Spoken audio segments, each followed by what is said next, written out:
Estudo Bíblico Miqueias 3, versos 1 a 12. As três profecias deste capítulo anunciam a rejeição e a punição da liderança incompetente e corrupta de Israel. Em primeiro lugar, o tratamento dos líderes para com o povo oprimido de Israel é comparado ao canibalismo, versos 1 a 4.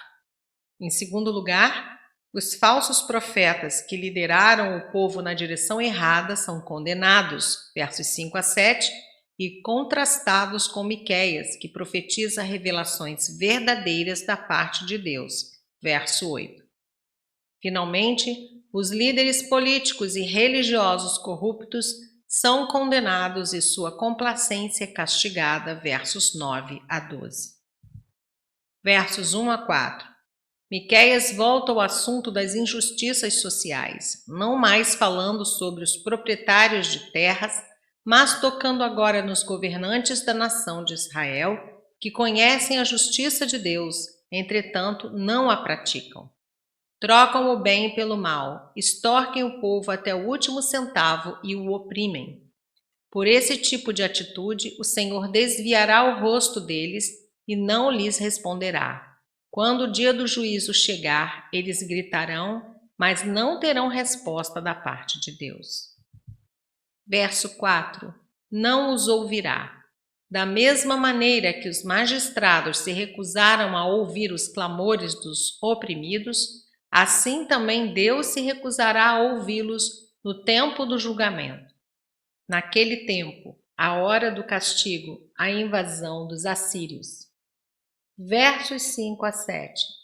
O Senhor também deixa uma advertência contra os profetas que enganam o povo com mentiras e lhes dizem paz, enquanto lhes dão ouvidos, mas se revoltam contra os que não se deixam ser enganados por eles. Por causa disso, a visão profética cessará, a luz lhes será retirada. Deus trará sobre eles a vergonha e a confusão, pois não haverá resposta às suas súplicas. Verso 5. Paz quando tem o que mastigar.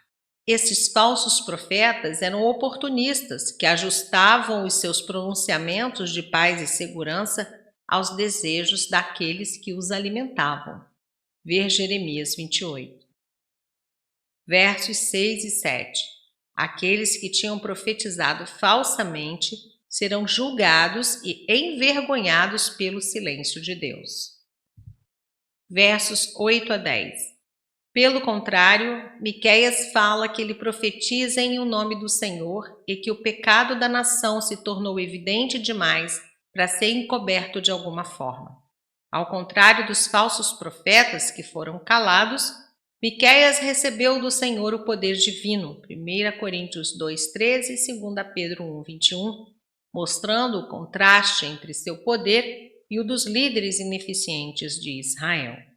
Então ele se dirige aos governantes e aos magistrados que usam de violência e perversidade para manter a cidade da maneira estável que eles querem, e constroem Sião com a riqueza ilícita e por sangue inocente, tanto o templo como o palácio real.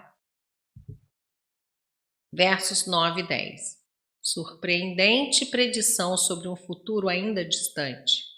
Mesmo que a nação ameaçadora nessa altura era a Assíria, que atacou apenas o reino do norte, Deus revelou que o cativeiro de Jerusalém seria efetuado.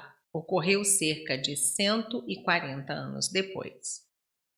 Versos 11 e 12.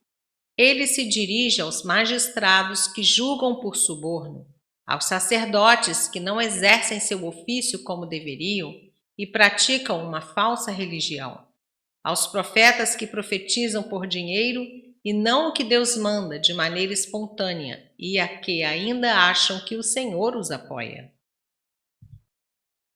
Por causa de todas essas irregularidades, da mesma forma que Samaria, Jerusalém também seria destruída, inclusive o templo do Senhor. Ele usaria uma nação pagã, Babilônia, para castigar seu próprio povo culpado. Verso 12. Sião, coberta de mato.